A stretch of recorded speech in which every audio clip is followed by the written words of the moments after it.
کبھی دل کی یہ تمنا ہوتی ہے کہ ہماری ہر دعا قبول ہو، جو دعا مانگے وہ قبول ہو جائے، تو مجموع الزوائد میں اور جامع الصغیر میں اس حدیث مبارکہ کو روایت کیا گیا۔ عبادہ ابن صامت عنہ فرماتے ہیں کہ جو شخص 27 مرتبہ یہ دعا پڑھے، اللہم اغفر لی وللمؤمنین والمؤمنات والمسلمین والمسلمات، تو ایک روایت میں ہے کہ جتنے دنیا میں ایمان والے مرد اور عورتیں ہوں گی ان کی تعداد کے برابر اس کو نیکیاں ملیں گی۔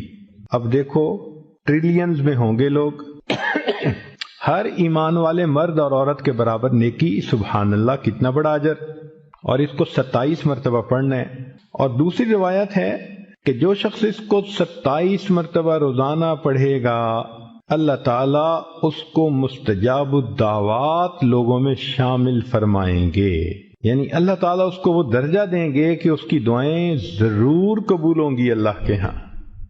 سبحان اللہ۔